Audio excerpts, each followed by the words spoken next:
What's up, Internet? You're tuning in episode 20 of the Steam Deck podcast, Flip Screen Games weekly video game podcast, all about Valve's hot new handheld, the Steam Deck.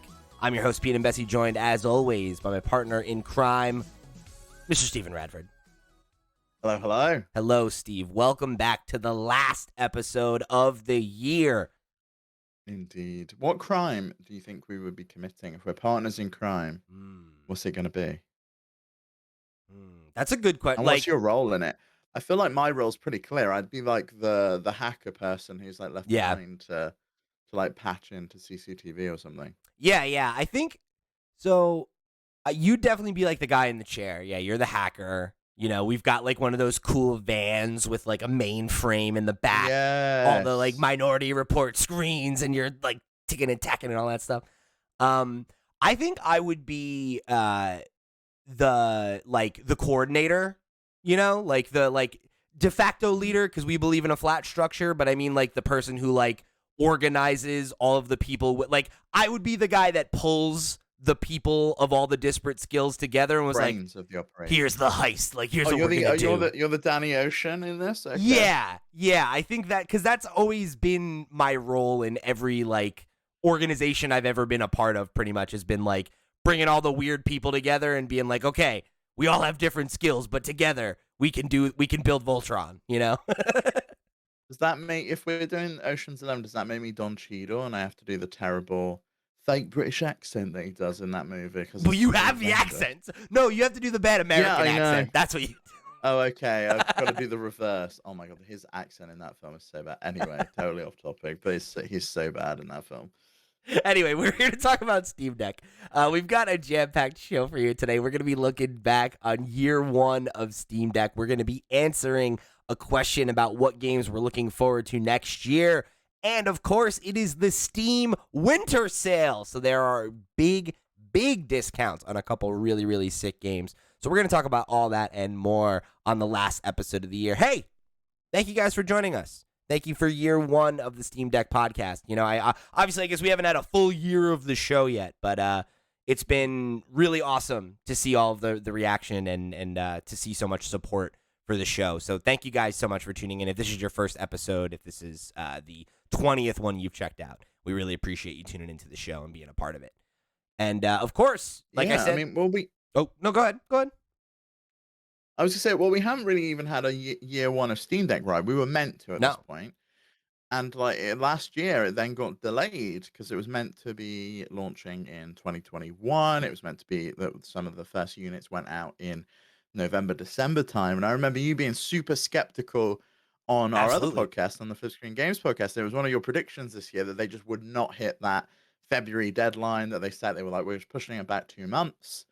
And they obviously did, and it's been like a runaway success for them ever since. But I think it's interesting to look back at it from a year perspective from that delay, because obviously that really set things back. And I don't think it was a delay in hindsight for hardware reasons. It feels like it was really the software that they were still ironing out a lot of the creases from.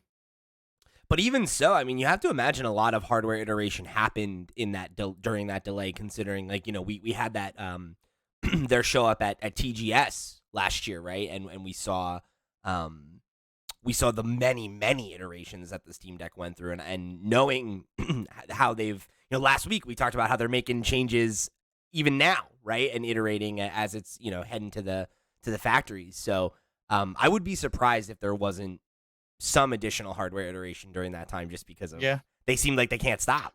You know, I mean, in that period, the sticks definitely changed, because I remember seeing the preview units that they sent out, and they had black sticks instead of the white sticks that they've got, and then the buttons on the cheese slices and the burger button. One of them was like just a square on some of the preview units, they're like a stop sign instead. So there were some iterations that they did. Whether that was ever going to make it through to actual production units or not, who knows. But yeah, I mean, it is interesting to look back. Like you said, I remember the announcement of the Steam Deck and how much we talked about it. And I was hugely skeptical, you know, based on Valve's kind of, you know, their track record with hardware has been spotty, right? Like obviously their VR headset was a good piece of tech and was warmly received by that community. But we've talked a lot about the Steam machines and the Steam controller and some of these other uh, efforts with hardware that just didn't really pan out. And yeah, I was Steam dead Link, wrong. for example. Sorry. The Steam Link as well. Sure, I didn't even That think died a about that. death as Yeah, well. Yeah. yeah, absolutely. I mean, but all of those things kind of came together. Steam Link lives on, but it's just a piece of software now rather than an actual little box device that you plug into your TV. You can use it on any other PC. You can use it on your phone, and it's really, really cool. But yeah, I'm glad that you were wrong, and because I was really excited about it when it was announced, and you were like, "What the hell? Like, really? You're excited about it? You don't play on PC? You don't do this, that, and the other?" I I was just know, like, I know. "Yeah, I but was it's so such a cool surprised. piece of tech."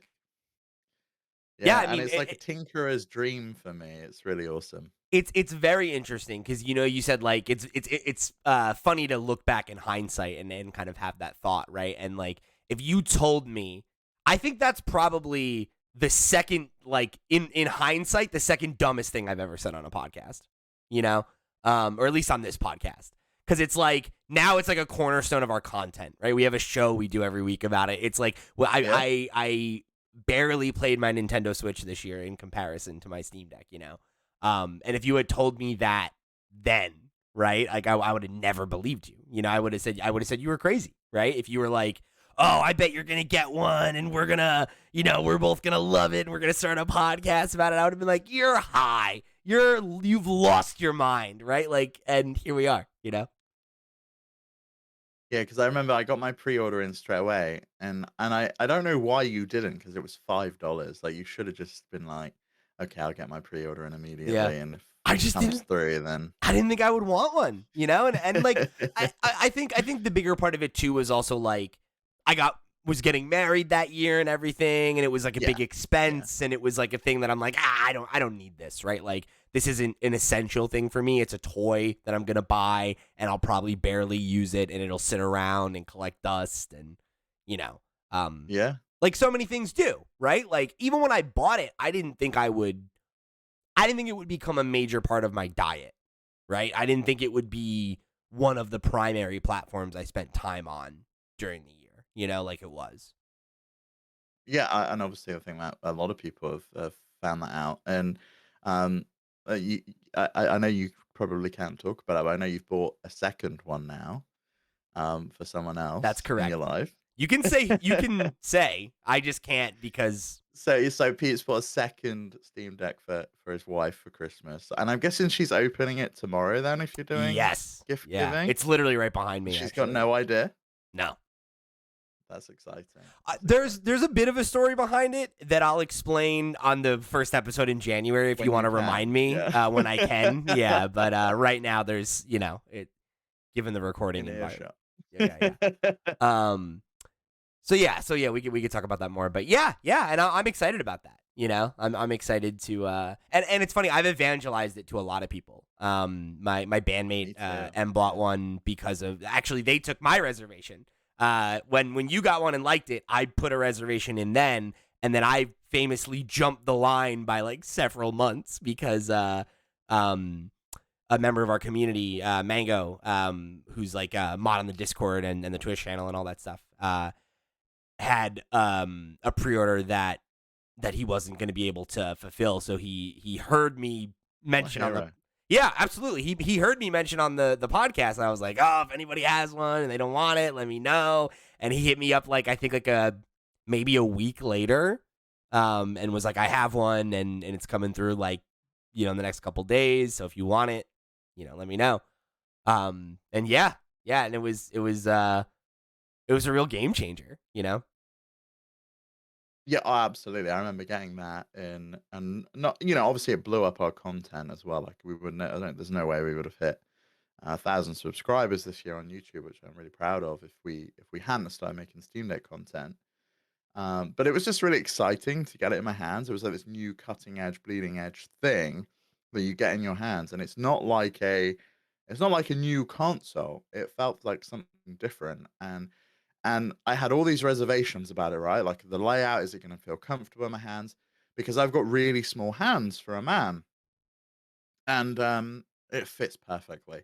That is an absolute dream to That hold. was I love that device, and That's a good question. What was the thing you were most surprised by? Because that was the thing I was most surprised by. I remember yeah, me too. pulling it out of the box and being like, "This thing is fucking huge," Massive. and being like, "It's Yeah. really heavy. Like, how am I gonna sit and play with this?" And then I remember literally like booting it up and sitting there and playing with it for the first couple hours. And like, obviously, when I first set it up, there was like a little bit of like, "Let me log in, let me download." We got to log in, and then we got at least I did. I don't know if you did. I got an early one off the line because mine was one of the Q1 first Mine was batch. too. Yeah. I had to do a BIOS update, Yep. so like It was it like, goes turn it just like this is not. sideways and it's gonna launch. Yeah, And it yeah, literally warned you. It was like, a weird screen's gonna pop up and it's gonna look super sketchy. Don't worry about it. And I was like, okay. yeah. And like going through that whole process and kind of, getting settled, right? Like, but then once I finally had it set up and it was like, let me play some games on this. Like I booted up Left 4 Dead 2 and I played a bunch of games I knew really well just to like see how they ran. And I was sitting there playing it for like 2-3 hours, and I was like, "Damn, my hands don't hurt at all. Like this is Yeah, perfect. it's great. It's so ergonomic, Whereas you know." like the Switch when I pick it back up, I'm like, wow, this is so light. But it's actually more uncomfortable for me to hold because I'm cramping my hands like in this kind of configuration where I'm pulling my thumbs in and my fingers. I'm doing like a bit of a crab shape. Whereas the Steam Deck feels like I'm holding a controller. It Yeah, feels like they've taken a controller, they've extruded it apart, and then they put a screen in the middle, which is just perfect for ergonomics. And like I had a lot of reservations about the positioning of the D-pad and the positioning of the face buttons and it all being in line. But they must have put a lot of work, as we that saw I from also like said that booth at TGS. It was like, wow, this feels fine. I was really surprised by that because that was the thing. Like looking at it, I was like, I don't know about this. This layout's wonky. And even when I first started playing it, I was like, I don't know about this. Like I remember saying that in the Oh yeah, I first. remember you saying that on the podcast. I was Yeah, like, this layout get is used to it really quickly though, I right? did, yeah, yeah. Like I just have the muscle memory for it now, right? And like now that I've played on it enough, I'm like, oh, it feels normal, right? Like I don't even think about it anymore. And like until you said that, I forgot that was even a thing that I didn't like at first, you know, Yeah. because it's so far removed in my mind, you know. It's just like now it's just like another configuration that I have memorized, you know, the same way that like I can go from playing on my PlayStation to my Xbox to my Switch and like I don't ever think about, like a lot of people have that trouble if they don't really play on one or the like if you Yeah. only play on Nintendo, right? And then you're like, "Oh, I like got Nintendo to Xbox is the most annoying. It's like yeah, the A yeah." and B swaps. Yeah, and like Sarah, that's something that I remember we were playing It Takes Two on the Xbox, and that was something that she was like, "Oh, like every once in a while I forget, and like I find myself pressing the wrong button because I'm like, yeah, A's over here." But like I've been inundated in them all for so long that it's like I just, it's like based on the colors and the whatever, right? Like I'm like, "Oh yeah, I'm here, so it's here. I'm here, so it's here." And I feel that way about the Steam Deck now. It just feels natural. Yeah, I 100% agree, and it's completely changed the way I approach and play games now. I love the fact that I've got choice. It's another platform that I can go to and I can pick. And I've been prioritizing playing games on the Steam Deck over other platforms. And obviously, we've got videos on our channel about how you can stream your PlayStation and stream your Xbox to it. And that came from like me wanting it and Pete wanting it and wanted that functionality. And we like researched it and obviously put those videos together, which have been amazingly well received. And Real quick, I think a lot of people want that, right? I absolutely a lot of people want that, and I very very much appreciate you giving me credit there. But you said we researched. I didn't. You made the video. You did that. I did. I was like, it would be really cool if you could do this, and you're like, I'll figure it out. So Yeah, don't give me too much credit did you on that one. ever set it up? Have you set it up yet? No, I haven't. Oh my god. Okay. Dude, here's the thing. I just told you I have a nice long stretch of time off. The end of December. I'm gonna go through all the tutorials and set them all up. It's gonna be great. Yeah, gonna I'll take tell you, her away. I getting mean, married like, it takes a lot out of you. oh yeah, 100%. But like, I also like, aside from playing games on this thing, right? I've been tinkering like crazy. Like Yeah. building decky plugins and like getting into the homebrew scene. Me and you both straight out of the gate. I was like, oh, have you heard of this thing called EmuDeck? You should go download it. And obviously, it's That's something progressed and I've like spent a bloomed, lot of blossomed into time this with. like yeah, and it's like started from nothing really, from one person wanting to build this easy to use script to install it. It's now like a full on GUI application that you can install. It configures all of these emulators. It sets the ROMs in the right place. It's really really impressive what the community has done to fill in the gaps that Valve has left, and the fact that they have left those gaps, the fact that you can just boot straight into a desktop is amazing. Oh yeah, and I mean just the way that like it so naturally supports you using emulators, like being able to like save natively and all that kind of stuff. Like it just makes I don't think there's been yeah, no, there isn't. There is not a device I've ever experienced emulators on that made them feel so natural.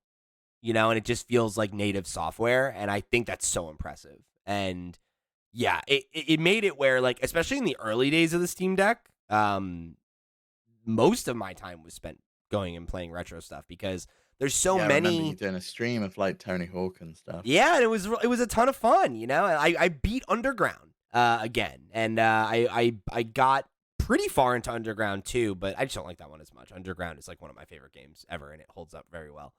Um, I think I think that was like such a cool moment for me because so often I think about, oh, I would love to go back and play this game. I'd love to go back and play this game. But I don't like gaming on my PC. We know that. We've talked about that, right? Like I sit down in this space and work on my PC all day, right? So I'm down here for like today, for example. I worked a full day, so I've been here all from 9 to 5 all day, and now we're going to record this, and then we're going to record our end of the year show right after it. So I'm going to have sat at this desk for what, I don't know, 10 hours by the time we're done, probably Mhm. more. And by the end of that, I don't want to sit here and hang out more. I want to go upstairs and relax. That's And yeah, that's totally fair. And like I know that you're not a PC player, but for the people that are and do that, just being able to take your games on the go that you were already and just playing go on right up, PC you know? and just like you can go sit on the couch. It's like Or like if it's a you're massive game changer. Or like if you're traveling for the holidays, you're gonna go visit your folks. You're gonna whatever, right? Like you can just bring it with you and like keep playing your PC games with you and not have to like contend with buying and or having like a gaming laptop or whatever, right? But yeah, like for me, like it not only does it remove that barrier of like I don't feel like sitting and playing on the PC. Like EmuDeck does a really good job of auto optimizing a lot of the games. So like when I was playing Tony Hawk, right? Like it looks like a remaster, right? Because it's running at like a higher frame rate and everything looks a little cleaner and the load times are like non-existent and it's like Mhm. it gives you so much quality of life just because you're playing it on the Steam Deck, and like I love the way that it does like playing like Game Boy Advance games on it or something like that. The way that it blows out the pixel art like with this like it looks beautiful, and just it's such a nice experience. Like playing like Radical Red on it this year like was like such a treat. And I love being able to like use those games and not have to like use save states and like things like that and just be able to like feel that some of Like that you're actually playing it nostalgia of on native hardware, yeah. yeah, yeah.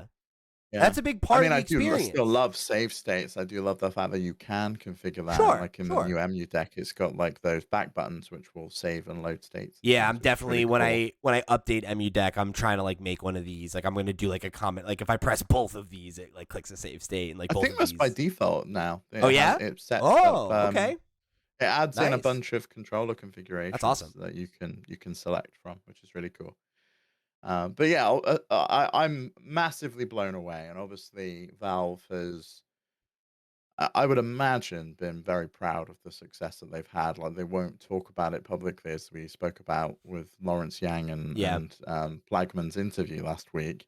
But they have sold over 1 million of these, and it seems pretty clear now that we've got it from multiple sources that they've sold 1 million Steam Decks, and that's not anything to be sniffed at. It's like, oh, that's actually really impressive for uh, someone who's not really built hardware at this scale before, hasn't built a console before, is only selling it directly to consumer. There's no retail distribution or anything like that. No real like marketing aside from, No, it really is like as you said, like you evangelized it. I evangelized it to you, which got you to buy one. We've spoken about it on this podcast. Like my dad's getting one for Christmas because he listened to this and was just like, yep. he didn't think it was for him. And as we kept talking and talking and talking about it, he was just like, yeah, actually, it sounds like a really cool device. I'm gonna get one, and I love that. And the fact that I think one of the things that really sold him on it was that you can get all of these games, and we'll talk about the Steam Winter Sell in a little bit. The fact that all these games are like super cheap on PC and on other platforms, they're still more expensive. And I don't know if we touched on it on the show, but the fact that The Last of Us Part One is $20 cheaper, or it was £20 cheaper and $10 cheaper on PC than it is on PS5. It makes no sense. If you've got a PC, why would you not opt to play it on that platform Wait, it's rather than £20 on cheaper? PlayStation? It's 50. It's £20 cheaper in the UK. It's 50. £50 or £70. Yeah. Weird. Huh. Interesting. Yeah. Yeah. Yeah. And I mean, like that has always been, I think, the biggest advantage of the Steam ecosystem is just like how affordable it is. Although I think it comes out in the wash, right? Because how many times do you buy games because they're on sale and then you like don't touch them? Like I think everybody has that story, right? Yeah, I know. But Yeah, I mean, but that's on you, right? As a buyer, that you don't have to yeah. buy the game. But But that dopamine hit I'm of like, oh, it's considering 75% pre-purchasing. off, baby. Like, let's go. Yeah, I mean, I was looking at picking up Far Cry 2, just to play while I'm at my parents' next week. It's £2.83 at the moment on Steam, and I'm like, £2 for Sounds like one pretty of the good. best games of all time? Yeah. I'd give it a go. Yeah, Right. run around that island again. Yeah. Why not? But I was considering pre-purchasing The Last of Us because it's 50 quid, and I don't know if they're gonna all of a sudden change the price or whatever. Um, I guess we'll find out as time progresses, but it's very strange pricing on Sony's part. But yeah, it's the I was about to say with the marketing thing, like the interesting thing is like when I think when you get down to it, it's really been a grassroots thing, because the only marketing efforts that they've really made, like major marketing efforts anyway, were their presence at TGS, which was big, right? They spent a lot of Yeah. money there. They had a ton of kiosks. They built that giant Steam Deck in the sky. Like, They created the Steam Pal, and they had, like, little badges and things, and yeah, like then they went all obviously they out. reused that again. They went all out. I'm sure they Yeah. spent a lot of money to be at TGS. Um, and then the Game Awards, right? Like they gave away like hundreds of Steam Decks. And I remember, we did a whole episode where we were talking about, like why are they doing this? Like they must have some announcement. There must be some, and I made, It's to get Steam Deck coming out of Jeff Keighley's mouth every 15 well, minutes, you know? So that's for sure. But I also think I made this point on that episode. I think a big part of it is that if you give 170 of them away, that's 170 people who are going to go evangelize it. And the nerd, the super and all super people nerd, posting about it on Twitter yeah, and Facebook and wherever, you know, yeah. But and again, people are talking about it. I mean, again, right? Think about the type of dork, and all the love in the world when I say that. Like MILF Hunter, yeah. Yes, exactly. Who's like, not only am I tuning in to watch the Game Awards live, I'm going to go through the trouble of watching it on Steam.tv so that I can get a free Steam Deck. That's the kind of dork that is friends with other gamers, right? And is going to be like, I got a Steam Deck and it whips. And then, there are 2, 3, 4, however many other friends that go pick one up. Like I think that's really what Valve is banking on, is that the product Yeah, speaks I for agree. itself. I also think they absolutely capitalized on influencers and press marketing Yeah. and did such a good job with it. The announcement was through IGN, right? They gave them the Yeah. exclusive. IGN came down and it was like Valve's got something new to show off. They didn't know what it was. They got there and they're filming the Steam Deck and they're showing that off and they're doing like exclusive interviews with Gabe and Lawrence and Plagman. So like that was how they decided to launch and announce it. And then when they were getting ready and prepped to like ship them, they sent them out to a bunch of people on YouTube who like the Forks, for example, who specialized in these like handheld PCs from like GPD or Iron EO. and gave them the Steam Deck to compare, and it was really cool to see what this device was capable of, and I think it got a lot of people really excited for getting it in their hands. Definitely. And it's been interesting to see, like, they're expanding to other countries, right? Like making a real play in like places like Japan, where PC gaming, we talked about last week, has been on the rise the last couple years after, kind of historically not really being a major segment of the audience. Um so yeah, I mean, I think they're making a lot of moves, and they expanded their shipping goals and were shipped more than they thought they were going to be able to, and now you can just get one. Like, those are all things that they weren't sure were going to happen, and they made them happen, and on top of that, right, we got the docking station out. We already have a version 2, of what the Steam Deck's going to be in development, right? Like, they have plans for, new I think it's accessories. in their brain. I don't know how far down the line they are. I kind of feel like we won't get another Steam Deck until AMD has another chip ready for them, which Yeah, I would imagine is 2024 at the earliest that we'll see a revision for the Steam Deck. I think that probably So I sounds right. wouldn't feel worried if you're like, oh, they're talking about Steam Deck 2 in that interview we spoke about. I heard it obviously Matthew Murphy from the community was talking about it, and it was just like I personally don't feel like you should feel any way of like, oh, I should delay buying one if you're really excited about getting a Steam Deck. I think version 2 is a way off, and it sounds like they're not going to be utilizing that for extra power anyway if they do a revision. Yeah. Yeah, yeah. So it sounds like I think if you were to get one now, it's pretty future proofed for a couple years. Yeah, yeah, I would say at the very least, and we spoke about the possibility of maybe they do upgrade kits in the future as Sure. well, which I think would be cool. I'm still a bit disappointed with the docking station, if I'm honest. Yeah, I feel like it's not. I don't know. I think it's fine for what it is, but I feel like it's not necessarily lived up to the promise of what it can be. Yeah, absolutely, especially when they said it was going to support MST and FreeSync, and neither of those things are here yet, and the update is apparently still forthcoming. But this was one of those things again that was delayed because of software. Yeah. In my mind. The software was not ready. We were using a dongle from launch, and was a rough experience back in March. I can tell you That that was awful. Yeah. And it and was that's not the thing great. is, I think as much as am I think I would agree that I am disappointed by the docking station. I also don't think I think it's already that experience has come a long way. Like, Oh yeah, massively. I've been playing Persona 5 for our game club, which you should go check out. I've been playing Royal mostly in handheld, but a couple times I have actually connected it to the docking station so that I can kind of emulate the experience of playing it on PS4.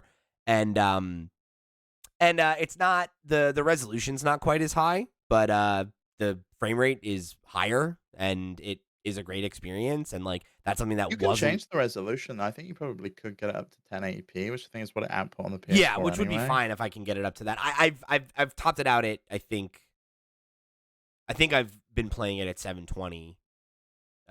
Yeah, most likely. Because Yeah, that's like that's the the native native resolution if it's option. 16 Yeah, by 9. Yeah. yeah. Because in 800, it's you got the bars and it's It's rough. 16 by 10, yeah, yeah. Yeah. And that's one of the problems I think they're gonna solve. I think that's one of the strengths of the Steam Deck is the software and the pace at which they put updates out. When you compare it to where I come from, right? I'm a console gamer. When I compare it to, say, Sony's output, where they seemingly run at a glacial pace, and um, it took them like 3 months to get the SSD activated and working, and then it took them a Oh, and year to add folder support. yeah, It's right. just like, Like, which right, was a thing we like had what's going on? waited years for on PS4, and then they launch PS5 and it's gone, and then it comes back, and it's like, and I mean, like, please, like, think about like the fact that like people have been asking since they launched the PS5 to just change the way that the controller works, so that when you hold the PlayStation button, it brings up the option for you to like put it in rest Yeah, mode, I would love not that. Have it like back to what it was before. everyone wants that, right? Like, that's a thing that I say everyone. I don't mean that. Sure, I'm sure some people are fine with it, but many folks complain about that, and it's a thing that people want. And if it was the Steam Deck, I bet you it would have happened like a month after people brought it up. you know? Yeah, absolutely. Why? Because why wouldn't it? It makes sense. It's literally just a toggle you can chuck in the settings, and Yeah. why would you not add that? They've added a toggle in for Nintendo-based layout. If you prefer A on the right and B at the bottom, you can swap around the buttons. Like, yeah, the buttons are still labeled like an Xbox, but in your brain, if your brain is configured that I always play on Nintendo and I'm playing on Nintendo here, and I want these buttons to be A, B, X, Y in a different configuration, you can do that, and there's been a whole number of things that they've added in over like 8 months that this device has been out now. It's amazing. It really is amazing how far it's come on from when we first got this device. Things feel snappier. They've started moving this UI out of the Steam Deck and into other places. You can even see in your Tesla, for example, that we spoke about in the last episode. It's great. It's really great. Yeah, absolutely. It's been really cool. Yeah, it's been a fun thing to be a part of, you know? Yeah, absolutely. I, I'm I know you've got here that 10% of the Steam library is verified, right? I gotta wonder how useful that verified badge is at this point, because there are still games So that many I know are games run really verified. well. Yeah, I know are verified, and they don't work, or they're not verified and they run perfectly. The community with there's a Decky plugin which will replace those badges with badges from ProtonDB. Far superior, far more useful. And I don't really know how Steam and Valve can improve it other than letting the community contribute to it at this point, because it feels Yeah, like having it tested internally and being out and testing all of these games yourself just isn't going to work when you've got a million people now with one of these devices that you can say, let us know if the game works. Let us know yeah. what you had to do to get the game working. If it didn't work and you did tweak and you did manage to get it working, or let us know if it doesn't work, and we'll have a look and we'll add it to the queue to see if we can get it working.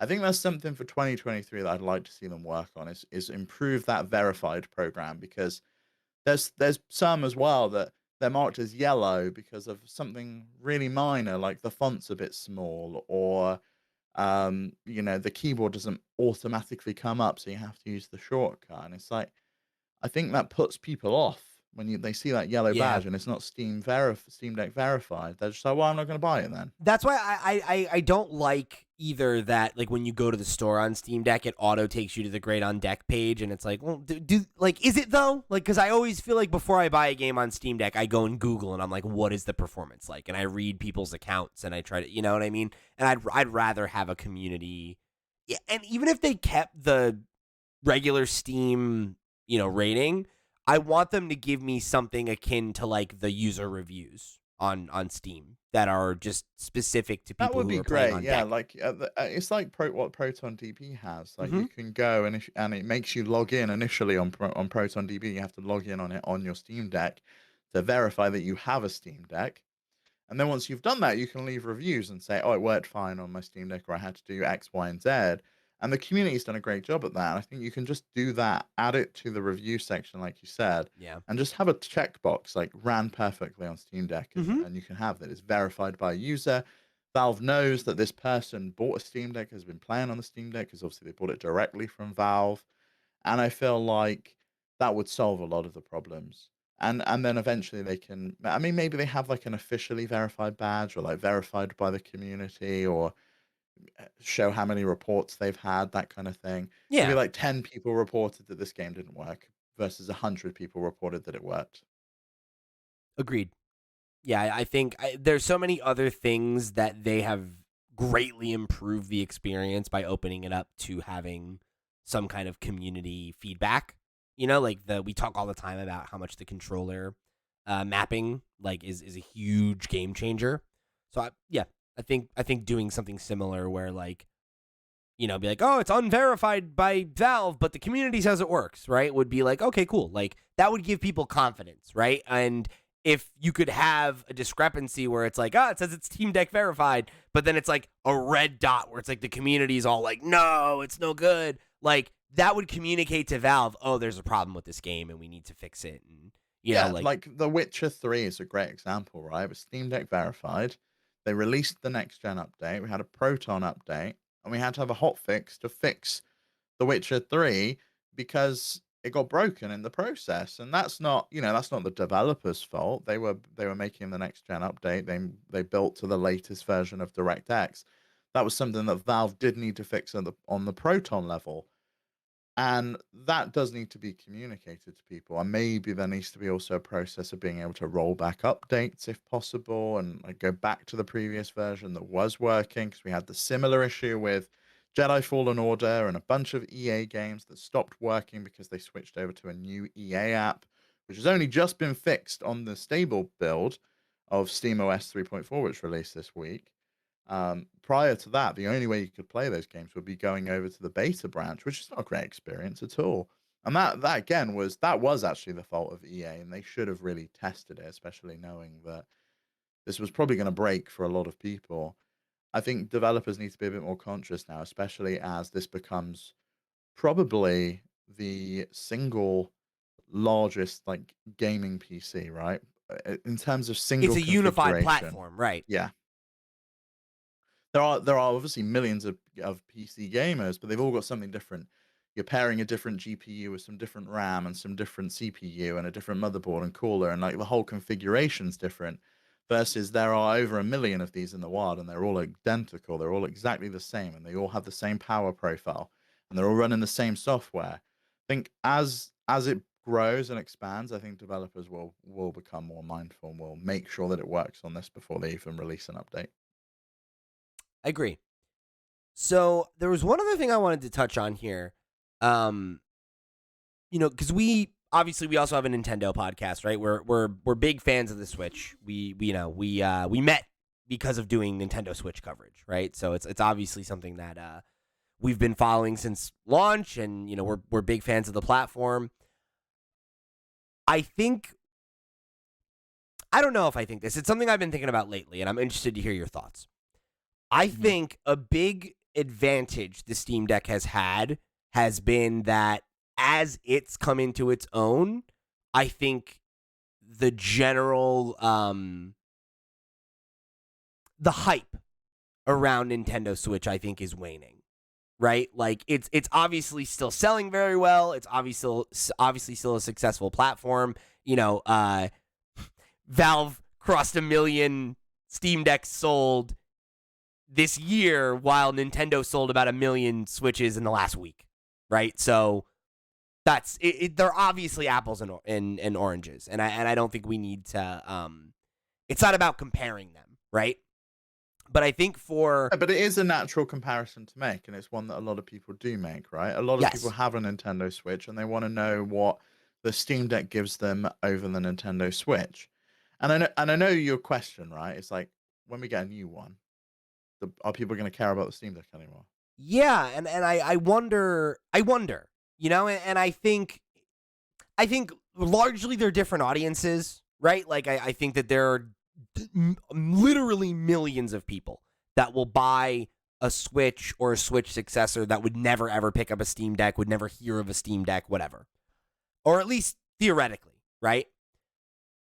But I think for like the hardcore community, right? For journalists and commentators and the people that are really like inundated in games, I think a lot of us who own Steam Decks had a similar experience this year where they're like, I really didn't play the Switch and I played my Steam Deck instead, right? Or, I played one Yeah. or two big releases on Switch, but really like the Steam Deck was where my attention was. What happens when Nintendo shows off their next bit of hardware, which like we know is imminent, right? Like I think it's probably safe to say that we'll see it next year, right? Like we I think know so. Tears of the Kingdom is coming out, and most Zelda games, right, are the last game on the last piece of hardware and the first game on the new piece of hardware. That's been the case for the last several generations. Does that mean it'll happen here? No, but it could. And the idea that we'll literally own a Switch successor next year, I think is becoming more and more likely.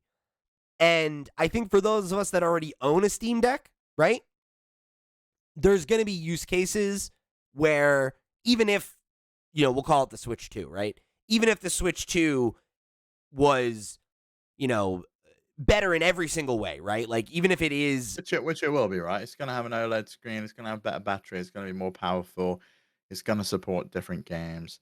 They're probably gonna have some big ports lined up from other developers, I would imagine, that they're yeah, gonna show off. and In the same exclusive. way that they showed off Skyrim at the launch of the Right. Nintendo Switch, they're gonna wanna show off maybe like Cyberpunk and have that shown off on the new Switch. But I think when it comes to, like I said, for the Steam Deck, it's still going to have the advantage of having the Steam ecosystem and being able to buy indie games that are new and hot as soon as they come out, not a year later, not 2 years later, and being able to get things on sale at a really, really good price.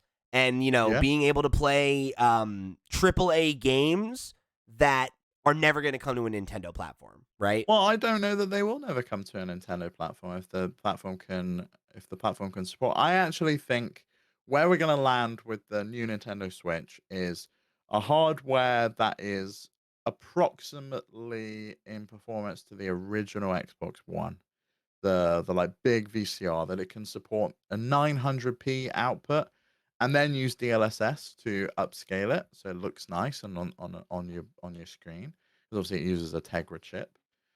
But there is still port work that needs to be done. People still need to bring it over to Nintendo's And platform, and that's the there is a lot thing. of stuff that needs to be done. Valve's doing a lot of that work for developers anyway.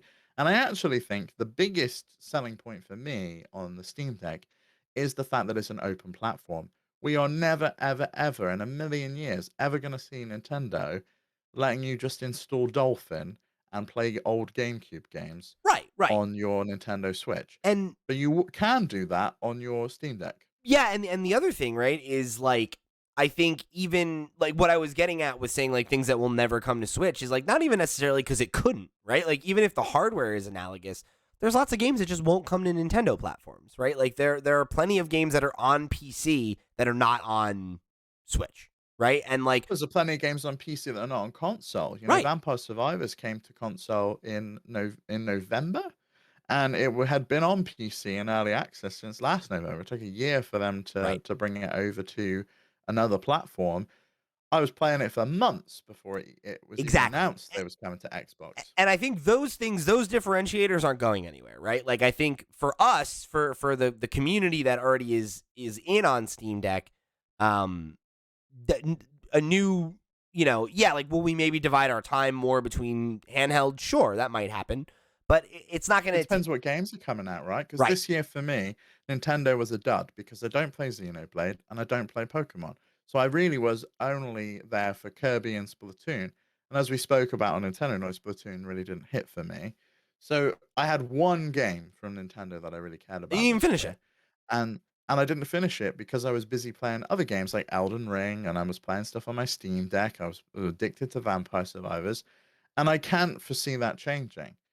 It's gonna be depend on what output they've got. In the same way that this year I played on my PS5, next year seems like there's probably not gonna be a lot there for me because I'm probably not gonna pick up the next Spider-Man at launch unless I finish the other 2 that I've still got to get through, Right. and also God of War, right? So it's like it really depends on where I wanna play. There's also the fact that if you're a PC gamer, and there are a lot of them now, you're probably only buying Nintendo's system for the exclusives, and you're probably only buying the other consoles for the exclusives as well. Xbox, you're probably not even picking up in the first place because those exclusives are coming to PC. And it seems like Sony is making the window shorter and shorter and shorter for it to bring its exclusives to PC. You know, we've got The Last of Us Part 1 that's already announced to be coming out in March. You know, that's like a 7, 8 month window from launch to Yeah, release. you're inferring a lot from that though. I don't think that that's like there are Well, several other regardless, games right? that are out that Say aren't say on that like timeline. Spider-Man, Returnal, Miles Morales, you know, if eventually these games will come to PC. Yes. If you're the kind of player that doesn't really care about I need to play at launch, and I think a lot of PC players are like that, then you don't care, and you can Mm-hmm. play it how you want and where you want with the Steam Deck. Yeah, agreed. Whether that is either playing it natively on the device, or if you're streaming from your PC that's running it in 4K and you're using either Steam Link or Moonlight and you're streaming it over.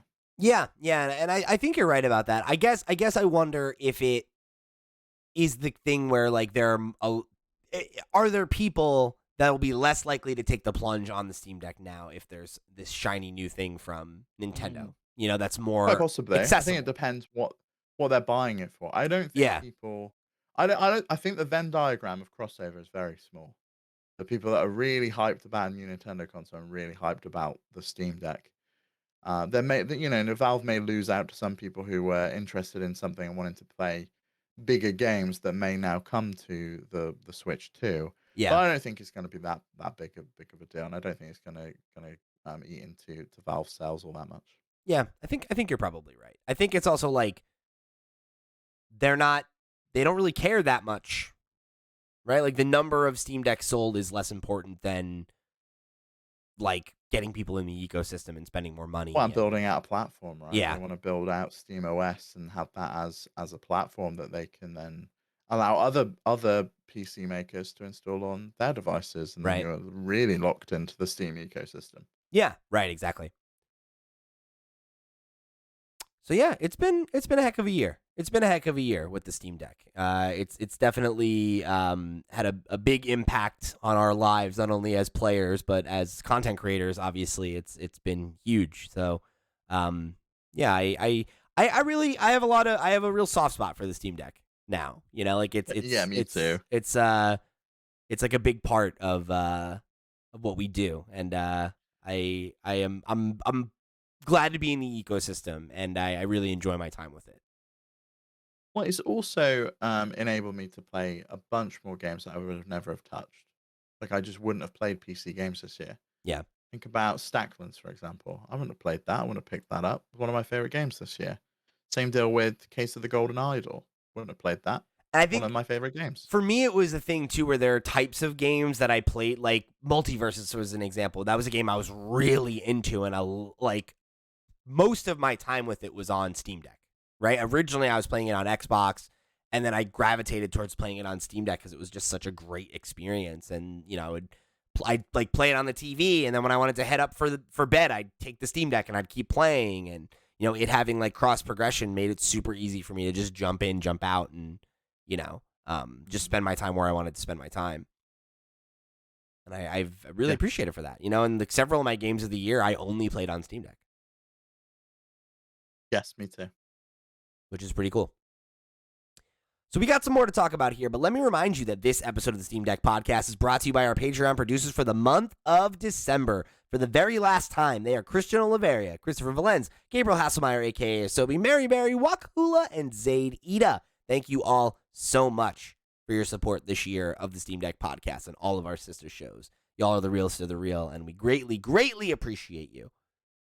Let's jump into the question block, Steve. This one comes from Daniel8157 on the Discord, who said, what 2023 games are you looking forward to on the Steam Deck?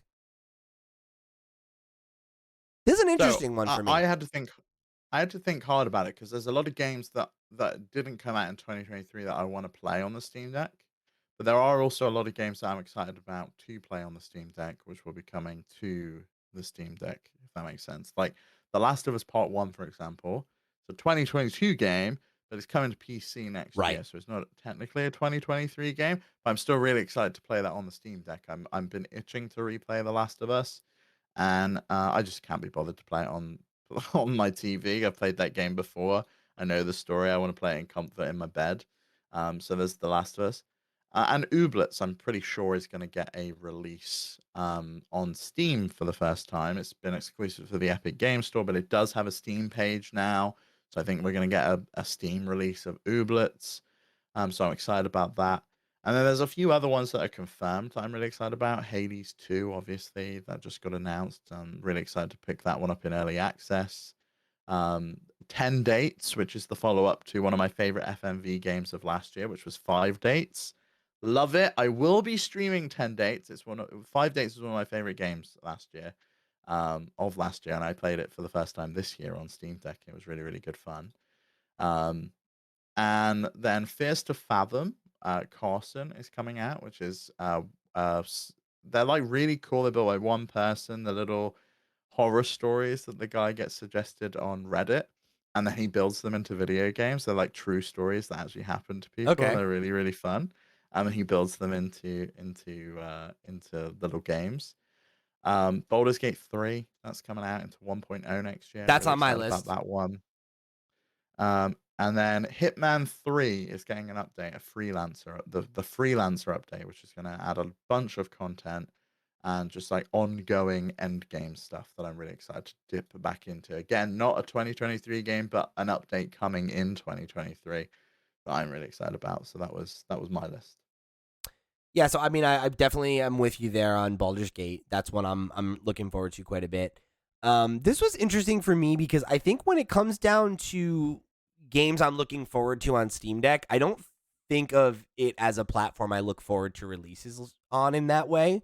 It's more like I'm looking forward to a new game, and then when it comes out, I determine where I'm going to play it based on where it performs the best or where the experience most meets what I want out of it, right? Like, for example, The Last of Us is something I don't think I would play on Steam Deck, and not never, right? But like, I've only played The Last of Us once. If I am gonna play it again, I want to play it. Yeah, remember I played it for the first time for our content. You're muted. I think I've played it twice, Yeah, maybe 3 times, and this will be either my 3rd or my 4th playthrough. that sounds right. So I'm just like, okay, I can just play this. And I feel like if I'm going to play a game that's like, oh, it's a remaster, like I want to play it on PS5 and I want to get all the bells and whistles and I want to have like, you know, a holistically like next gen type experience with it, not, you know, play a compromised version in handheld, right? But whereas like something I was excited to play on Steam Deck was I wanted to play Marvel Midnight Suns on Steam Deck, but apparently its performance is not really great on PC. It's not very good I think they fixed that. I've heard that they have patched it, but I've still seen. I was looking at user reviews like the other day, and a lot of people are still mixed on it. So I'm like, oh, I'll probably get that on Xbox and just like set up the streaming and stream it to my deck if I want to play in handheld or whatever. So like, you know, it Yeah, I think that would be one I would want to own on Steam. It's now switched over to a mostly positive, and it looks like okay, they fixed a lot of the that's good. issues. So it might be worth checking that out. I'm trying to play that on break, so maybe that'll be the move. But the one game that I looked at, because there's a couple, like there's that new Digimon World they just announced that's coming out in February. That's going to be on Switch and PC. I'll probably get it on Steam Deck if I pick it up. But the number one game for me is Diablo 4, actually. Because, you know, we've seen of Diablo 4 has been extremely attractive to me. And I know you're going to play it. I know we want to play it together and we want Yeah, to do content about it and everything. I I think, definitely will not be playing that on Steam. what? Really? Yeah, I'll be Why? playing that on Xbox. I Why? play it with my brother. He doesn't have a Steam Deck, It's and not cross platform? it's as far as I'm aware, it's not cross-platform. Man, then I'm getting it It on was Xbox too then. it You ruined my only answer. I have to get it where you get it so we can play together.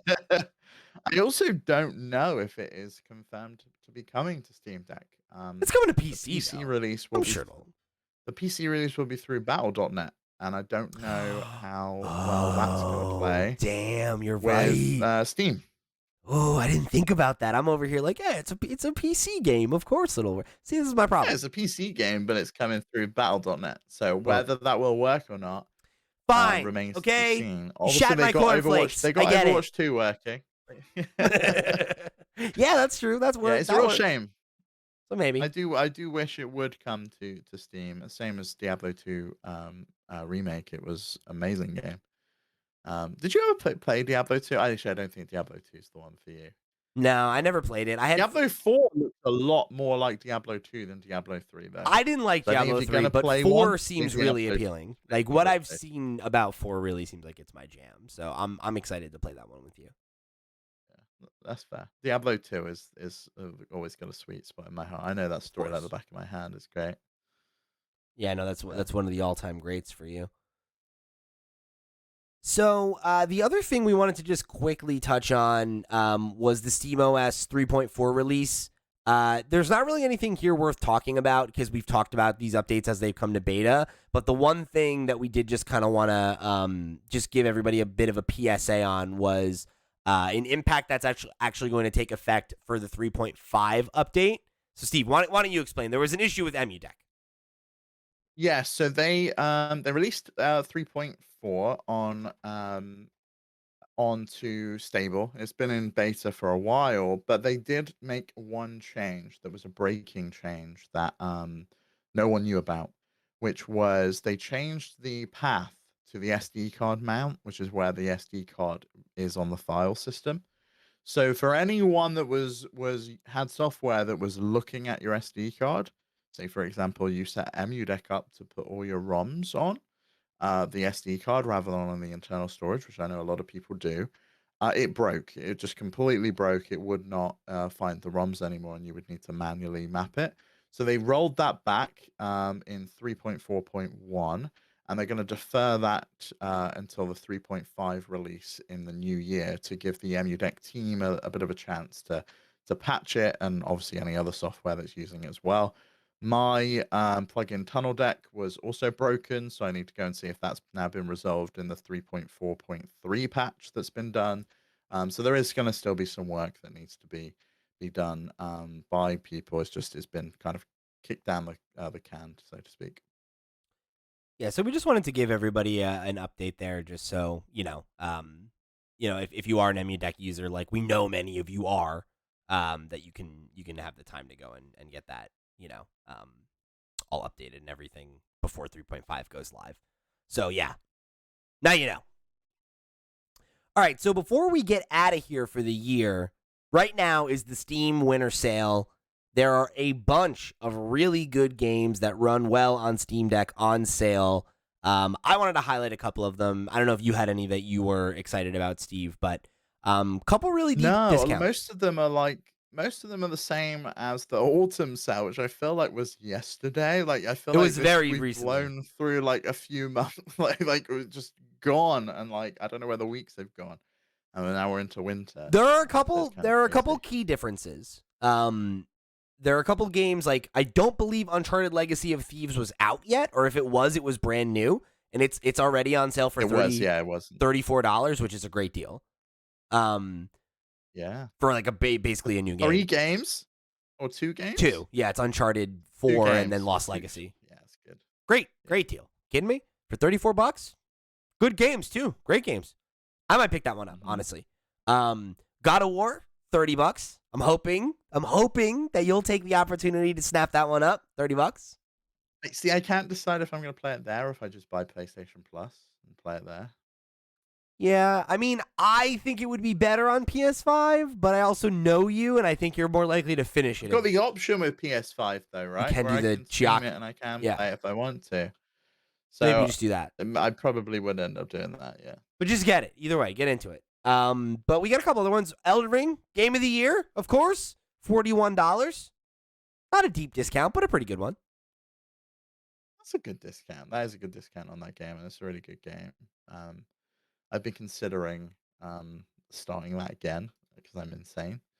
Even though I've not finished it, You're I the just fucked up you're the I worst. fucked up my configuration big time at the beginning. I picked the guy that looked the hottest, and I shouldn't have done that. I should have redone my research like Pete did and watched videos instead of just going. He looks cute. I like his little bandit mask. I'm gonna go with him. And then I played a totally different game because I'd never played a Souls game, and I needed to pick like a magic and fucking fate or whatever. It's faith. Oh my god, please don't. Please don't start it over. Just finish it. Yeah, I need to just finish it. I can't lose you to that game again, Steve. You need to play other things for content, please.